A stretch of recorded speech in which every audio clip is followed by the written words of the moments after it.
অনেক বড় আঘাত করছে, অনেক বড়। তো আমি আমার বর্তমান সম্পর্ক, বর্তমান হাজবেন্ড, এই সম্পর্কে আপনাদেরকে কিছুই বলবো না, বলতে চাই না। হ্যাঁ, আমি কিছুই বলতে চাই না। যদি কখনো বলা লাগে, মানে আমার বর্তমান সম্পর্ক যদি আপনাদের কিছু বলা লাগে, তাহলে সেটা আমার বর্তমান জীবনে যে জড়িয়ে আছে সে বলবে, আমি কিছু বলবো না। আমি ভালো আছি, সে আমাকে ভালো রাখছে না খারাপ রাখছে সেটা সে বলবে। কারণ কি জানেন, আমি আমার জীবনে স্যাক্রিফাইস করছি, নিজের সুখ শান্তি সবকিছু বিসর্জন দিছি, নিজের ভালো লাগা, নিজের ভবিষ্যৎ কখনো কোনো কিছু চিন্তা করিনি। হ্যাঁ, কোনো কিছু চিন্তা করিনি। আমি মানুষের সাথে কথা বলতে গেলে আগে ভাবতাম, আমি যদি এই মানুষটাকে এই কথাটা বলি সে তো কষ্ট পাবে, এজন্য আমি তাকে কিছু বলতাম না। কোনো মানুষকে, আমার বাড়িতে আমার বাবার বাড়ির কোনো মানুষ বলতে পারবে না যে আমি কোনো মানুষকে কষ্ট দিয়ে কোনো কথা বলছি।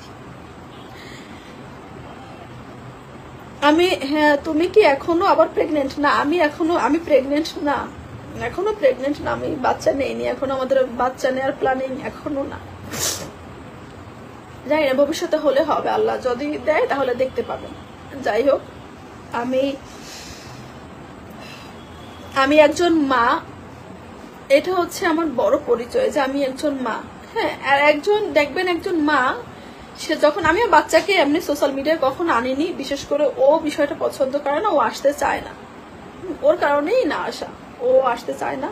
আমি ওকে জোর করি না, যেহেতু ছোট মানুষ।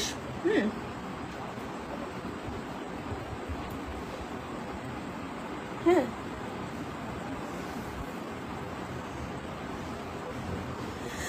তবে এতটুকুই বলবো যে মানুষের বাহির দেখে কখনো ভিতরটা বিচার করবেন না।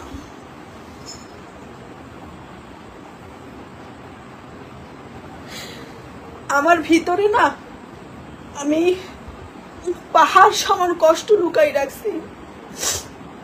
দেখবেন কি জানেন, আপনি যখন একটা মানুষকে আপনার সমস্ত কষ্টের কথা বলবেন, একটা মানুষ যখন আপনার সমস্ত কষ্টের কথা জানবে, আপনার দুঃখের কথা জানবে, আর সেই মানুষটাও যখন আপনার জীবনে যত কষ্ট পাইছেন না তার চেয়েও বেশি কষ্ট যখন সেই মানুষটা আপনাকে দেবে না, তখন আপনি সেটা সামলাইতে পারবেন না। হ্যাঁ, আপনি সেটা কখনো সামলাইতে পারবেন না। তো আমি আমার জীবনে এরকম কিছু কষ্ট অনেক পাইছি। যখন এখন যেহেতু অনেক কথা বলছি, আমার লাইফটা আমার মনে হয় যেন আমার পেজে ফার্স্ট এত বড় লাইফ। আমি অনেক সময়, আপনারাও যারা আমার সাথে ছিলেন, অনেকটা সময় ধরে সাথে ছিলেন, অনেকটা সময় আপনারা সাথে ছিলেন, এজন্য আপনাদেরকে অসংখ্য ধন্যবাদ। আসলে আমার মনে হয় যে এখন থেকে আমাকে, হ্যাঁ, আমাকে নিয়ে আপনারা কিছু যাই বলেন না কেন, কখনো এমন কোন অপবাদ দেবেন না, বিশেষ করে চারিত্রিক কোন অপরাধ আমাকে দেবেন না। কারণ কি, আমার বাচ্চা নিয়ে আমি আমার বাবার সংসারে 7 বছর ছিলাম, ডিভোর্স অবস্থায় 7 বছর ছিলাম। 7 বছর পরে আমি আবার বিয়ে করছি। এই চিন্তা ভাবনা করে করছি যে এরপরে আমি যার সংসারে যাব, হ্যাঁ, যার সংসারে যাব সে আমার সন্তানকে এবং আমাকে যেন একটু ভালো রাখে, আমার নিজের মতন করে ভালো রাখে, আর যেন আমাদের আপন করে নেয়। ব্যাস এতটুকুই, আমাদের কথা যেন একটু চিন্তা করেন। এজন্য আমি কখনো, বিশেষ করে টাকা পয়সার কষ্ট তো আমি কখনো করিনি। ছোটবেলা থেকে আমার বাবার সংসারে আমি যতদিন ছিলাম, আমি তো কখনো টাকার কষ্ট করিনি। এজন্য টাকার লোভটাও না আমার একেবারে নাই। টাকা পয়সার লোভ আমার একেবারে এখন পর্যন্ত নাই। এখন পর্যন্ত টাকা পয়সার লোভ আমার নাই। হ্যাঁ, আমার জীবনে চলার জন্য যতটুকু প্রয়োজন না, যা প্রয়োজন না, আমার 3 বেলা খাইতে হবে, 3 বেলা পড়তে হবে, জাস্ট এই কারণে আমার যে কষ্টটা, যে পরিশ্রমটা করার, আমি সেটা করি। আমি জাস্ট সেটাই করি, আর কিছু না।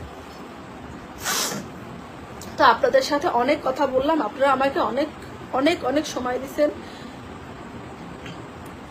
বিশেষ করে আমাকে অনেক মানুষ এরকম কথা বলে যে আপনি 2টা মেয়ে রেখে চলে আসছেন, মেয়ে রেখে পালাইয়ে আসছেন, মেয়ে রেখে এসে অন্য ছেলের সাথে বিয়ে বসছেন, আপনার চরিত্র খারাপ। আসলে আমার চরিত্র খারাপ না ভালো, হ্যাঁ, সেটা শুধুমাত্র আমি জানি। আমার চরিত্রটা কেমন সেটা আমি জানি, আমি ভালো না খারাপ। আমাকে তো কখনো আপনারা আজ পর্যন্ত সোশ্যাল মিডিয়া যতদিন দেখছেন এই পর্যন্ত কখনো তো অন্য কোনো স্বামী ছাড়া তো অন্য কোনো পুরুষের সাথে দেখেননি যে আমি ঢলাঢলি করছি, বা এমন কোনো ভিডিও আপনারা দেখেন না যে আমি আমার স্বামী ছাড়া অবস্থায় অন্য কোন পুরুষের কাছে গেছি। তো আমার চরিত্র নিয়ে কেউ কোনো কথা বলতেই পারেন আপনারা, ওটা আপনাদের ব্যাপার। আমার যে অতীতটা ছিল, যেটা আমার খুবই ভয়ঙ্কর অতীত, সেটা আমি আপনাদেরকে জানাইছি। এবং হ্যাঁ, আমার ছেলে, আমার সন্তান আছে, আমি একজন মা, তবে সেটা আমার সাথে, হ্যাঁ আমার সাথে। ইভেন আমি যখন ওইখান থেকে চলে আসছি, আমার সেই আগের হাজবেন্ডের কাছ থেকে যখন চলে আসছি, তখন সেখানের পরিবার, সেখানে মানুষজন একটা কথা বলছে, মানে সেখানে ওই যে আমার ছেলের বাবা যে ছিল,